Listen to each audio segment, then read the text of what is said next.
The topic that I'm going to present is called Learning Between Rounds, Building Reflection, Voice, and Storytelling in Simulation-Based Courses. So the exercises that I've incorporated in my, course that I teach with simulation, I've learned that a lot of instructors are also doing the similar kind of exercises.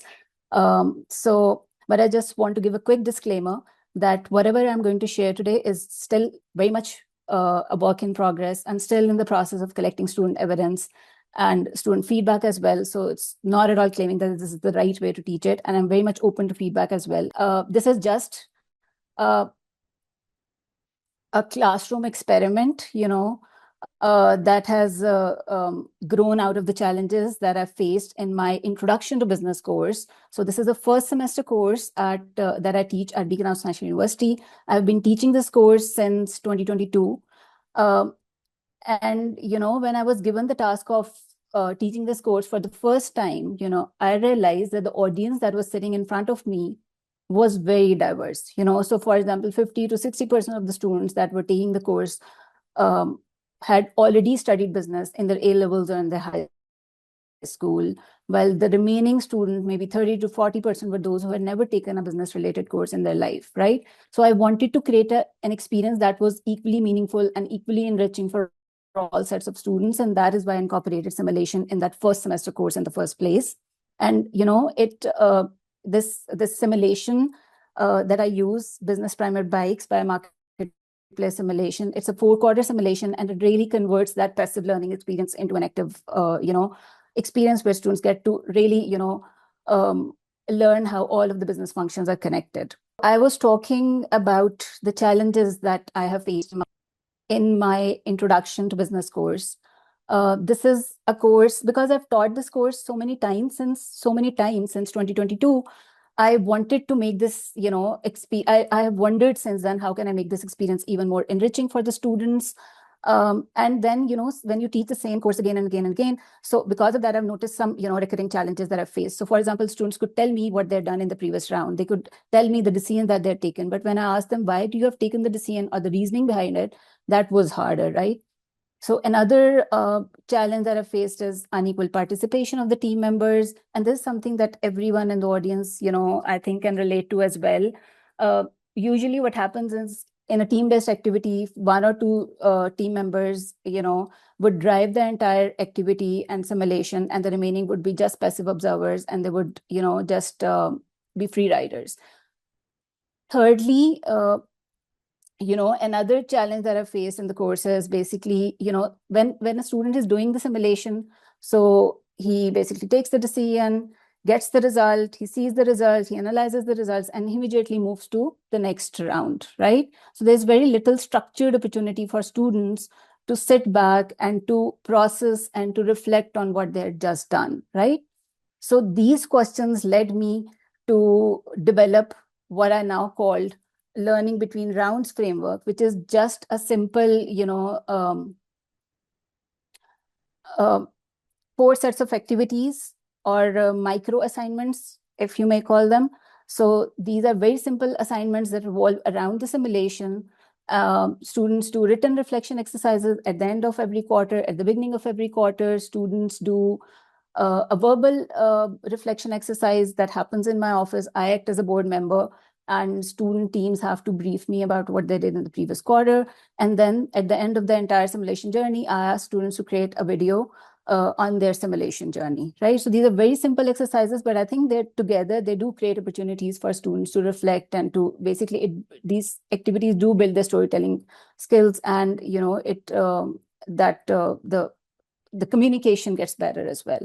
So at the beginning of every decision quarter, what happens is that I ask students to reflect on very simple questions like, what's your primary goal for this round? What do you think is the most important decision that you're going to take in the next round? What do you think could go wrong in the next round? And the purpose of these activities is not to, predict future with certainty. The purpose of these activities is to build intentionality, to become better planners, to anticipate the consequences. And instead of making reactive decisions, with the help of this exercise, students, I think, pause and think through their assumptions before they actually take a decision. And I don't do this exercise at the beginning of the very first quarter or round of the simulation. So from quarter 2 and 3 and 4, that's when we do this exercise. Another written reflection exercise that students do in the course is, after a round has ended, at the end of each round, I ask students to complete a log. So students, reflect on what happened in the previous quarter. Why do you think it happened? I think that's the most important question that you can ask students, because this is something that's going to build that diagnostic reasoning, and students will be able to connect their outcomes, the outcomes with the mistakes or the decisions that they took in the previous round. So it builds causal reasoning. So for example, when I ask students, why did you increase your advertisement in the previous quarter? So previously, when we hadn't done any of these activity, I would get a very generic response for a student. Like he would say, we increased advertisement because we wanted more sales. And that's not a wrong answer, but that's not the level of strategic thinking that you want out of students, right? So over time, with the help of these reflection exercises, I've noticed that students' responses become more sophisticated. So at the beginning of the game, in the first quarter, second quarter, their responses are, they're very generic, and they just describe what they did in the previous quarter. So as the quarters pass and students had done a lot of these reflection exercises and they've practiced, the responses become more sophisticated. So they would start saying something like, we assume that by increasing advertisement, we'll be able to increase our sales, and we were able to increase the sales, but only a little. And but that additional spending on advertisement, it wasn't enough to justify that, or to lead to high levels of profit. So next round, we are going to invest that money somewhere else, right? So they have named their own mistake in the response or the falsified assumption. That is a more diagnostic response as well. You do see a causal reasoning in the response as well. So it gets developed over time. In addition to these written reflection exercises, we also do a verbal reflection exercise that happens in my office. So this is a board meeting style update that they had to give me of the previous quarter. Each team is called to my office. They have 1 to 2 minutes. Without the help of any notes or any slides, students have to basically brief me on what they did in the previous quarter, right? So students, they're not allowed to use any notes or slides.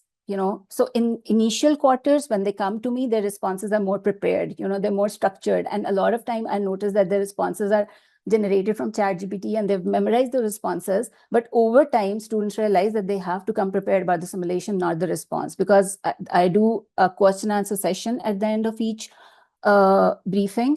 So students know that I will cross question. I'll specifically ask a question from a student who is silent, right? So students understand the importance of preparing, and they understand that they have to prepare differently. And this is, I think, one exercise that I would want all of the instructors that are sitting here to try as well, because it really solves the problem of free riding, or maybe reduces the problem, not exactly solves it. Quiet students become more visible as well, because this activity happens privately in my office. They start preparing differently because they understand that it's not about just drafting a response. It's more about, understanding what you did in the simulation. And since, these meetings are private, so students are more open. They are more open about the mistakes. They'll talk about the mistakes or any, assumption that they had that didn't work out, or decision that they took that didn't work out. They openly discuss the strategy because they're not discussing it in front of their competitors. So at the end of the entire simulation experience, I ask students to create a video. This is just, 1 to 2 minute Instagram reel style video on their simulation journey. And this is probably the most enjoyable exercise for the students, but I would say this is insightful as well, because I give students complete creative freedom. They can create any type of video that they want to create. So for example, students have, some of the videos that I've received from the students are more more structured videos. So they are maybe advertisement style videos. Some of the videos that I've received from students are very unstructured. They're just candid, raw videos where students talk about their strategy, or they talk about the conflicts that they face within the team, or they talked about how the overall learning experience for them. I've even received videos where students have created a role play or a skit around the simulation. Students have made a day in the life of a business student video as well. But this activity, it's quite insightful and it's quite revealing for me as an instructor, because students openly, because it's an open format, it's a format where students are comfortable with. So they openly talk about their, mistakes that they made or the conflicts that they face. So it builds that,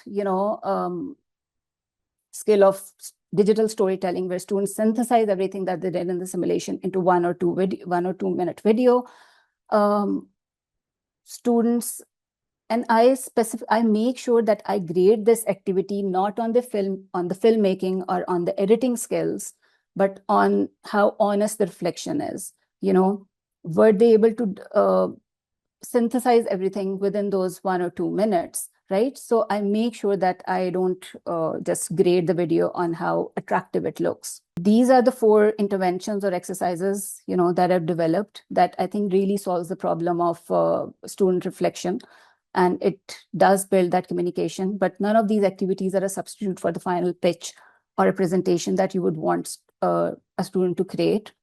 So thank you so much, everyone, for listening.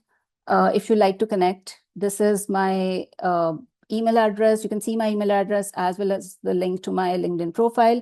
If any of you is interested in the templates that I use for the written reflection exercises or the instruction that I give to students for those verbal exercises or the video, I've shared those with Bethany, and I'm sure Bethany can share with anyone who's interested.